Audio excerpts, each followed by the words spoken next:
Greetings everyone, here's Lodrik again, and this is a game of Once a Pacific Advanced Edition. This is my Play by Evil match against KilRoy. He's the commander of the Allied Forces, and for me it is the Empire of Japan. This is scenario 1, no modifications, only KilRoy has the walking American torpedoes at the start of the war. And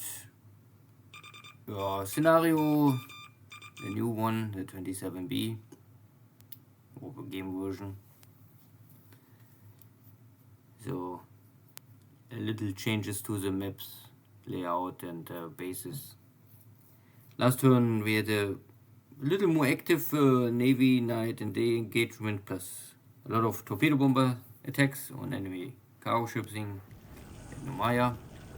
More allied ships are sinking, maybe aftermath of this engagements.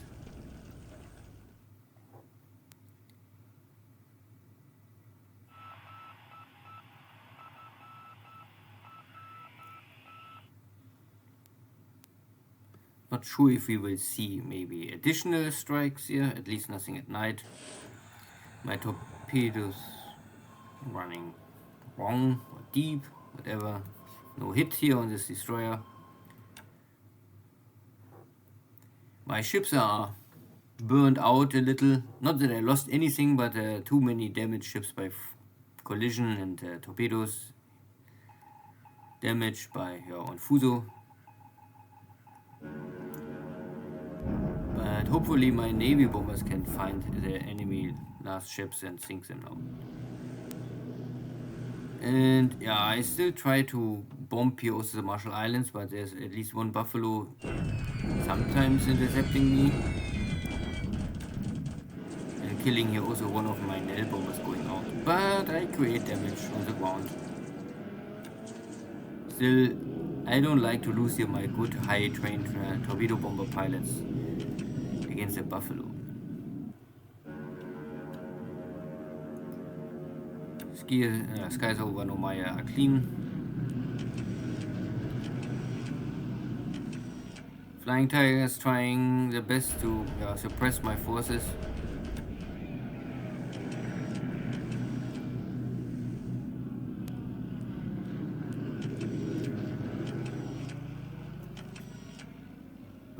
No Navy bomber strike. Good. Or not good. Still, I mean, even without additional attacks, 2 ships sunk at least today for KilRoy.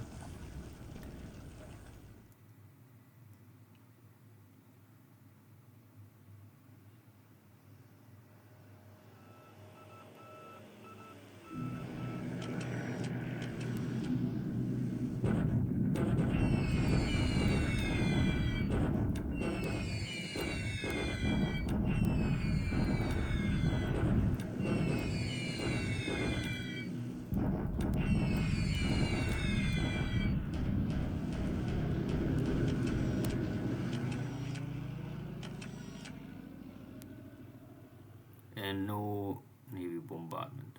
Okay. So maybe KilRoy is able to escape, but the question is what?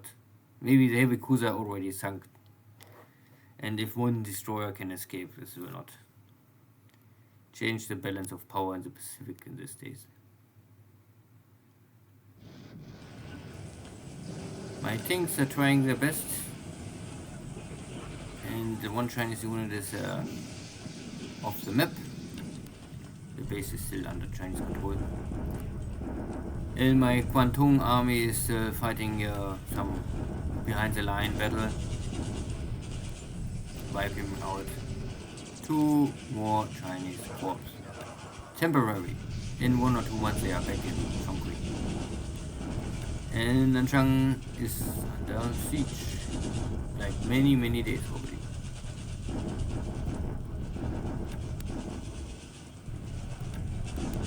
Support bombardment or suppressed bombardments all over the map.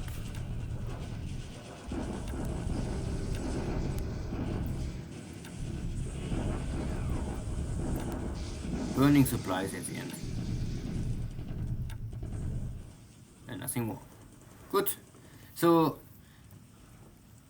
I was not able to finish off the Allied task force at Nomaya, but maybe they are simply already not more there.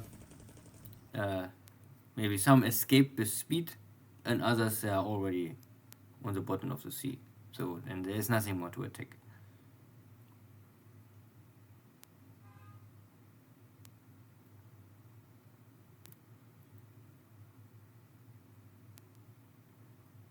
So, air losses high for me at the end.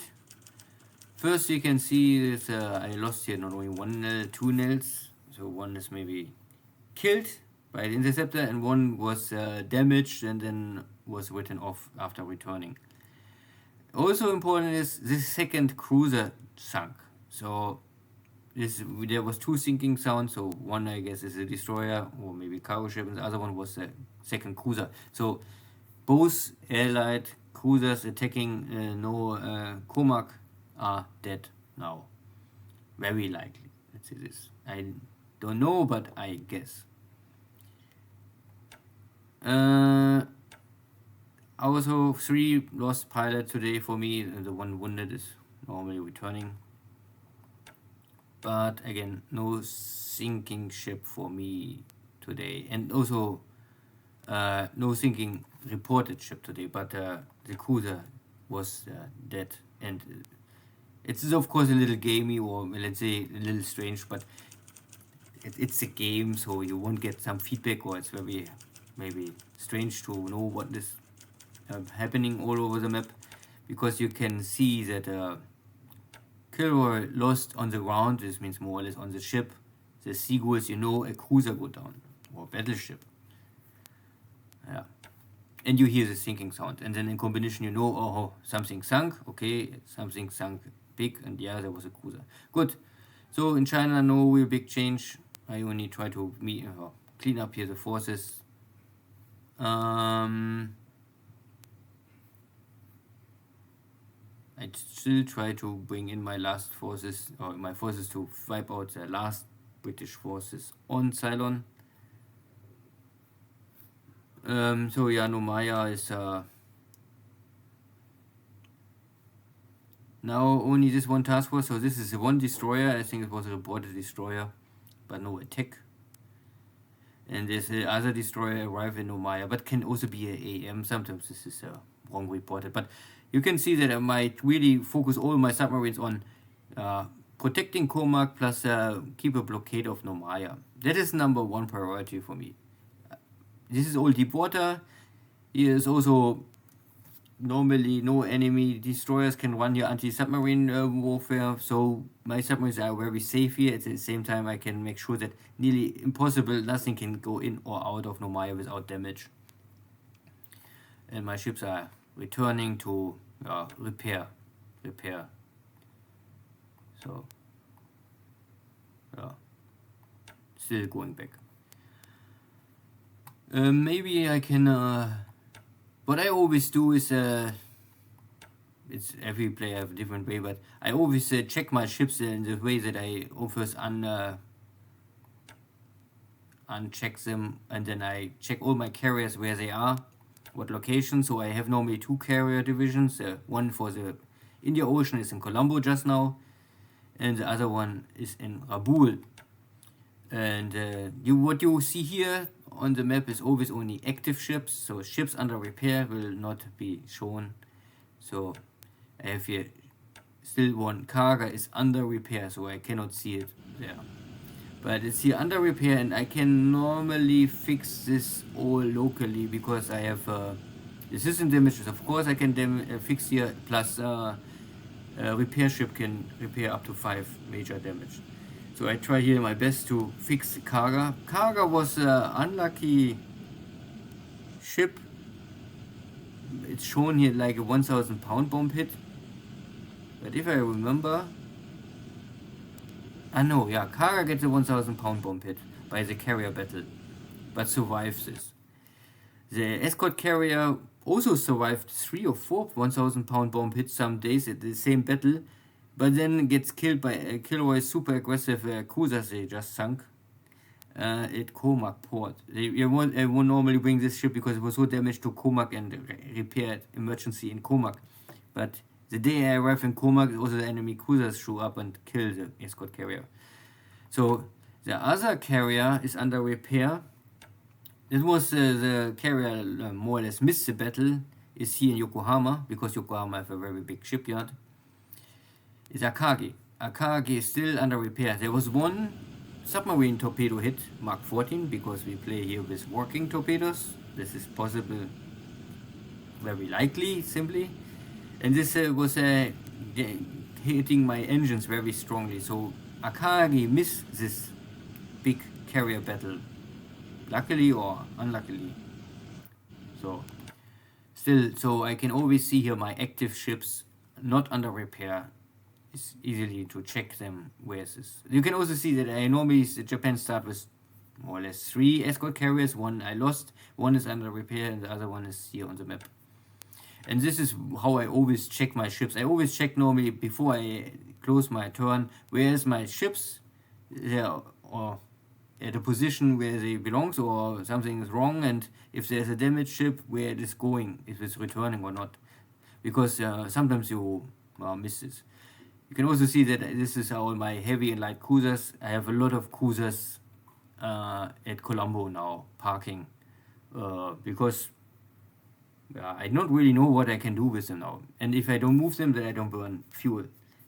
And the fuel situation in Colombo is not so great, so I wait for more fuel to arrive that I can really operate them. And then I still don't know really. There's not much to do in Indian Ocean now these days. And I have also more cruisers here in the Pacific, but I have a lot of ships here damaged. And some are waiting at Yokohama to build a new task force. Yeah. The same you can do with the destroyers.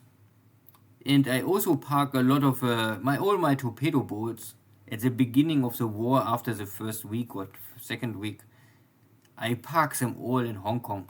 All of those torpedo boats are really torpedo boats. They don't have really any surface engagement abilities. They only are ocean-going torpedo boats like this. And these are short-range torpedoes. They are not really powerful. Even this kind of torpedoes, these are First World War type torpedoes. They will not create much damage against heavy units. So I park them mainly because I don't want to lose them against some enemy submarine or something else. I also don't have any anti-submarine equipment now, because you can change them in August 42, and in that moment they're changing to a very nice escort ship. So I don't want to risk them for something they are not really suitable for, but for purely anti-submarine escort duties, they are really good. This ship is faster than any submarine. It's a good anti-submarine equipment, at least for this time, and also decent anti-aircraft equipment. Later on in summer of 43, you get even deep water equipment plus radar. So good escort ships, but no really frontline units. So, and I park them here. And this also applies to some kind of very old destroyers, also old first class, First World War ship designs. You can see this one, 800 tons, this is second class or third class destroyers. It's the very same. This you call destroyers, the other one you call torpedo boat, but they are the same. The only problem is that these ships are, for at least 1 year, will be here in Hong Kong for nothing. They sit here, and then in summer of 43, I rebuilt them, and then they have similar layout like this other torpedo boats, but not so powerful. But these are lighter, smaller ships. Still, I don't even want to risk them. They don't have any impact. I mean, at least for me, I think they don't have any way to really impact a battle, so I don't even want to risk them. Of course, this is scenario 1. Every ship is counting here. With scenario 2, you have much more support ships, much more destroyers and all of this, so you can throw more away with Japan. But in scenario 1, I would always try to only fight with equipment, have a chance to create damage and can survive a battle.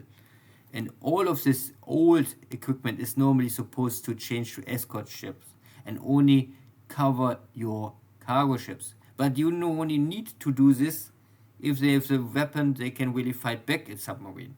Especially with this, because Americans have working torpedoes. If you don't have this working torpedo, then maybe you can run them for escort duty, because you only must care and fear Dutch and British submarines, but not American submarines. Yeah, only to explain why ships are here. And also a bunch of destroyers are here waiting for... this is his second class destroyer equipment. You can use them for engagements, but they all have short range. They all have this 12 centimeter guns. Not so powerful. The best is that they have normally this torpedo. You can use them. I more or less keep them now in port, because I like only the first class destroyers to frontline duty. And then you can change them later, and they are much better escort ships.